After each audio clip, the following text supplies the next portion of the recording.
morning, guys. It is morning. It is actually like a 7:45 or something like that, 7:50 probably right now.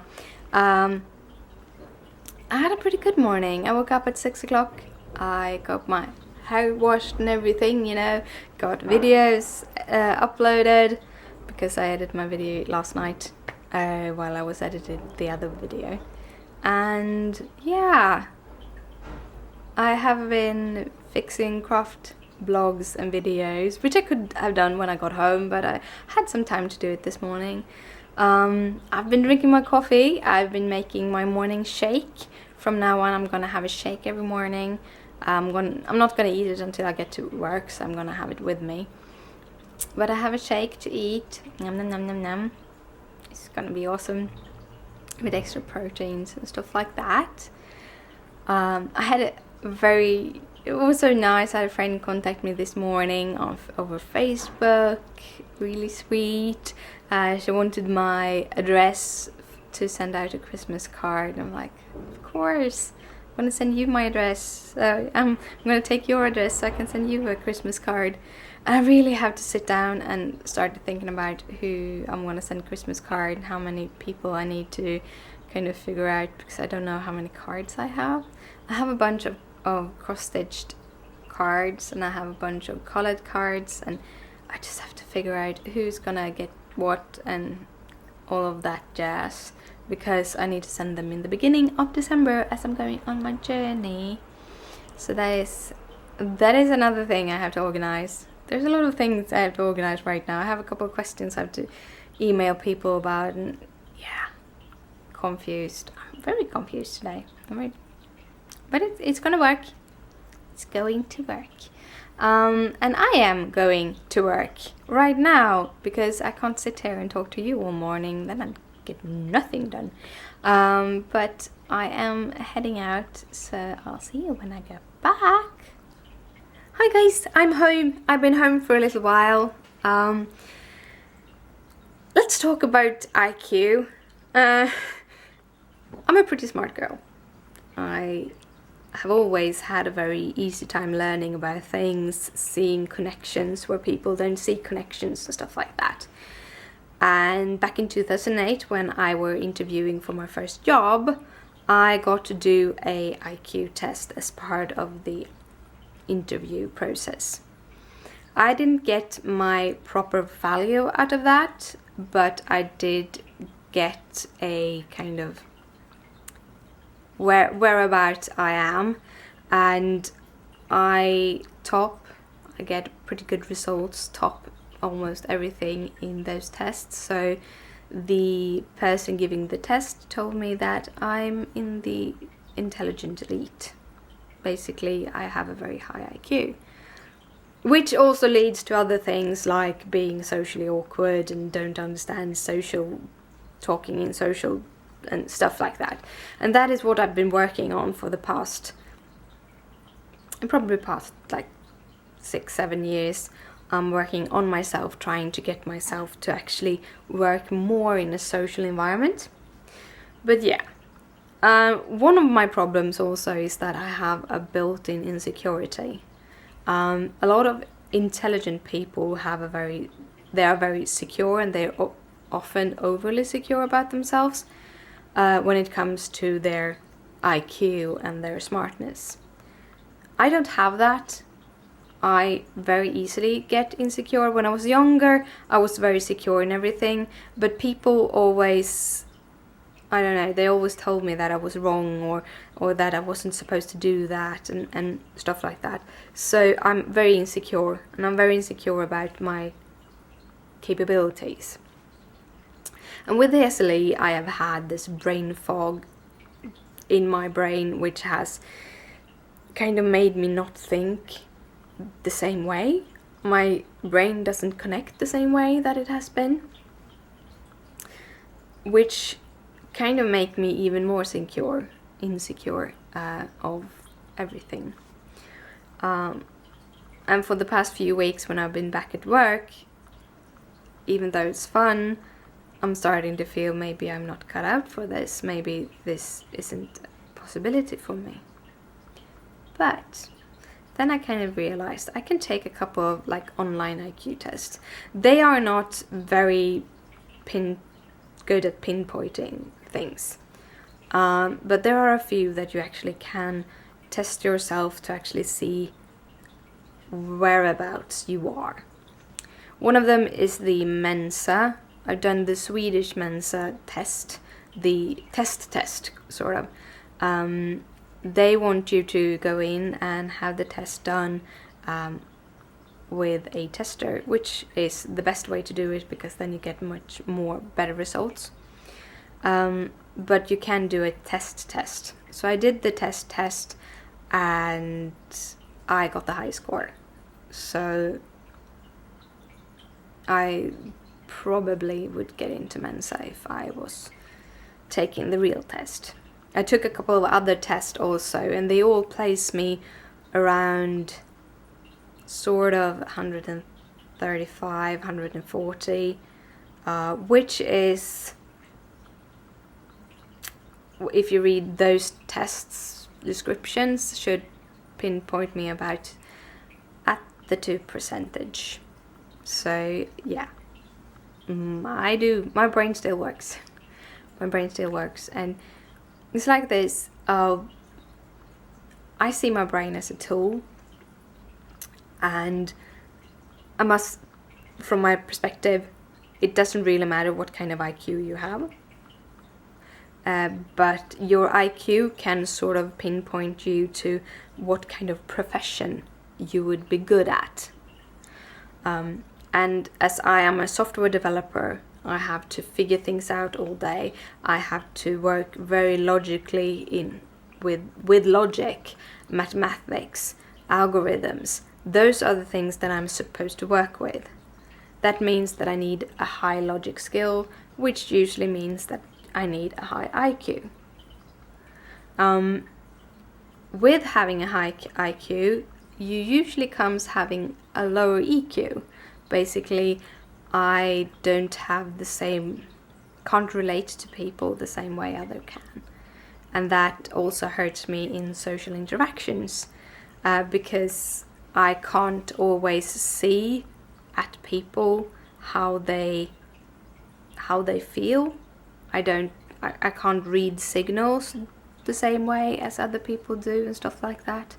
So I'm very socially awkward.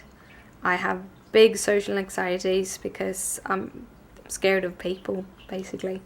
But for the past, say, 5 years maybe, I've been working on this very, very hard, that instead of trying to continue to educate myself in logical things, I'm trying to understand human beings and trying to learn how to interact in a better way, because I don't. And in that, I'm starting to understand people more and having more empathy and seeing how wonderful everyone is, and how you can't judge a person in anything that how they behave, but also you really want to get to know people because their behavior might be influenced by being socially awkward or something. So yeah, learned a lot, but I'm a little bit more secure in myself today after done those tests, feeling that I do probably have what it takes to do my job, and that means a lot to me. Yeah. And also, I got a lot of package, or I got 3 packages. I had 2 packages in a magazine. So I thought I'd show you a little bit the things that I like with these. First, I'm going to go through the magazine, show you a couple of images of the things I really like. I probably won't stitch them in a foreseeable future, but I really think they're cute, so I thought I'd show you. So, to begin with, we have the magazine. This is some stockings for your pets. So it's a rabbit, a cat, and a dog. Sorry for the glare, I'm trying to figure this out. Really, really cute.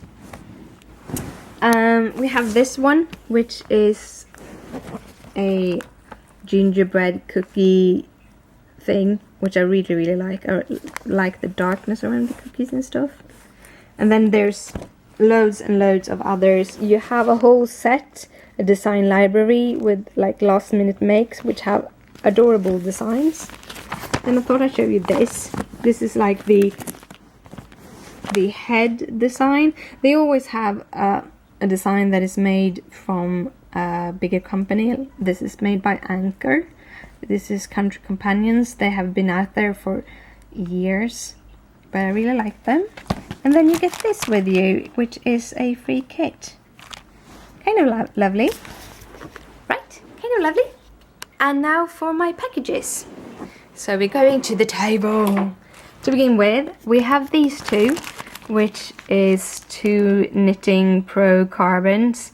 It's one 60 centimeter 275 and 100 centimeters 275 millimeters. This is gonna be my sock thingies, so we'll see. I'm gonna try them out. I just realized they have very long tips, but that might be good. I don't know. I'm gonna try them out. I never had carbons. They are done by carbon fiber. So they're not wooden, and they have like metallic tips, so they should hold better. The reason why I chose these is because the square ones I usually use doesn't go down to this size.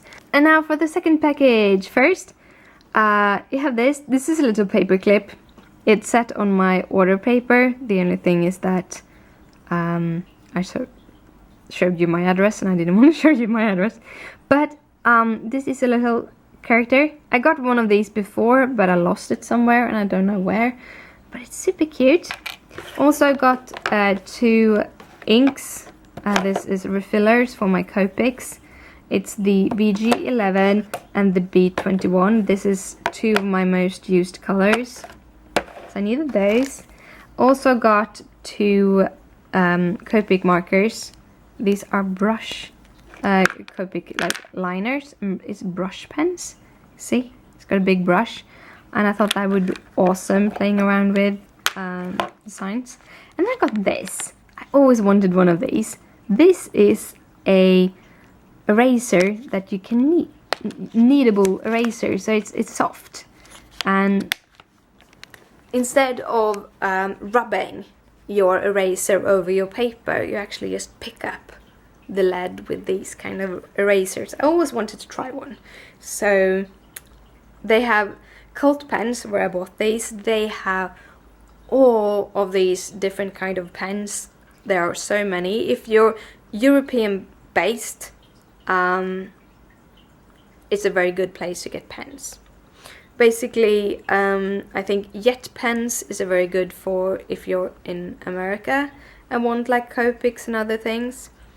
While Cult pens is the kind of European equivalent. They have nothing to do with each other, but they're good. I've been buying from Cult pens since I think I started buying from them when I started buying my refillers for my Copics, and they're really good.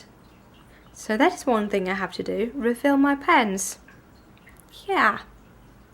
And yeah, now I'm gonna do other things. This is gonna be a long vlog. I'm making up for yesterday's shorty. Oh, my hair is standing all over the place.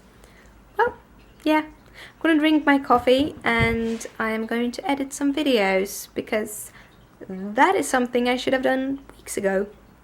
And yeah, I'm losing my voice. Sorry about that. Things happen. I have been a good girl, been productive. Yay! I edited the video that is going up on Friday. I had some lunch. Had some meat and potatoes that was left over from the other day, and I decided it was time to eat it, because if I don't eat it we have to throw it away, so it was time to eat it. And it was pretty good. It wasn't that much, but the new regime that I'm eating, the breakfast, makes me really full, so then I can eat like a light lunch, and then I can eat a good dinner, basically. It's gonna be awesome. So the video, it's on exporting. The only problem with having my computer in the craft room is that it's very, very noisy when you export. The fans go very much. It's because of the processor and stuff, computer stuffs, but it's very noisy. So I need to get, I can't do any recordings in there. But I did some planning. I have to have a video for Monday, which I haven't done. Kind of figuring. I'm doing Make It Crafty videos on Fridays. And then I have a couple of little blue button stamps videos that I need to post every month. But it won't fill up every week. So now I am also going to throw in some other stamp companies into the mix. I have a bunch of digis that I really want to use, and also there are new digis coming out all the time, so it's gonna be able to fill it up. I just have to decide which stamps I'm gonna use, basically. Yeah. And then combine them with papers and colors and stuff. All that jazz. Sometimes you just have to kind of think and plan, but it's kind of nice. I'm sitting here debating, should I open my new knitting needles and start my new socks and watch some telly, or should I do my cross stitching? And I think I'm going to do my cross stitching because I have half the sky. You have to see this. I haven't updated for long. This. Look here. Look. It's almost done. I have all the sky on this side, but I have to move the frame for that. So I'm started with the kind of border here. I'm gonna go round like this. So I'm gonna fill down to there, so that I have almost all that bit of the border left. And then I just have the half stitches on this side and the rest of the border.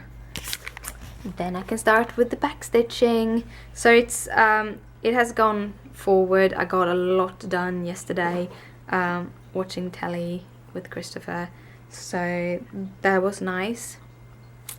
I'm hoping to get this done soon. I'm gonna continue on and play with my other head, with my first head, my one and only at the moment. But when I've done this, I'm gonna go over to that, because that has such a stark contrast in colors. So it's all red and I really, really like it. So that is what I'm going to do. But right now I'm debating audiobooks, podcasts, or video. I haven't really decided yet. I have a couple of podcasts started. I'm behind on them. They released 2, 3. I think I have listened to 1.5 out of 3 or something like that. And I really want to listen to them, but at the same time I want to watch telly. Decisions. Well, I think I'm gonna do cross stitching at least, so yeah. So guys, I have it out of the frame, so I thought I'd show you how far I got on it, which is quite far. It's on its way to be finished. So a couple of stitches here, half stitches here, and then the rest of the frame and all the back stitching. But look, it's just, yay, it's soon finished. So guys, I'm about to head to bed, but I thought I'd show you what I have been doing, because I got loads and loads of stitching done. Look here, you see, filled out this area here, and I've done the border here, and I'm gonna do something that I haven't really usually don't do, and that is actually gonna start with a backstitch immediately, or not right now because I'm actually heading to bed. I'm really tired, and it's gonna be very nice to just crawl into bed and cuddle. But instead of moving the frame right now, I'm actually gonna do the backstitching just around the yellow border here. It's gonna have some backstitching, So I'm gonna do that, then I'm gonna move the frame, do the rest of the border, do the back stitching for that section, and then I go around doing that for the rest of the image. So it's actually not that much left, which makes me happy, which gonna give me at least 1 week, hopefully maybe 2, might stretch it, but at least 1 week to play with my wreath again. I'm gonna try out smaller frames with my wreath and see how that is. I realized now when I was up this 11-inch, I think it was the 11-inch, I really love the tension in this frame, but I realized when I was in the upper left corner that it's a little bit too big when working the whole area that way. So maybe if I have an 1/8, a 1/9 and a 6-inch of different forms of frames, I'm gonna try them out. Still, this frame which wasn't the Q-snap or the R&R, it was the third version. I just don't remember right now what it's called. I think so far the Q-snap I haven't tested, but it has really good tension. I really like the tension in this frame. And being one who stitched in hand all my life and never really bothered about tension, it's now I see how lovely tension is. It doesn't have so much to do of getting my stitches straight. It's more about finding the holes faster and stuff like that. So I love my new frames. They're wonderful. But as I said, I'm going to try the smaller frames on my heads because the pages on 25 count over 1 is so small. So I think I could fit the whole page in at least the 8th, if not in the 6th. And that might actually make it a little bit easier. Though I need to make new covers for them. And I have to do that before the trip. Yeah. But I'm gonna head to bed. And I'll see you tomorrow. So, good night, sleep tight. Don't let the bed bugs bite. Bye!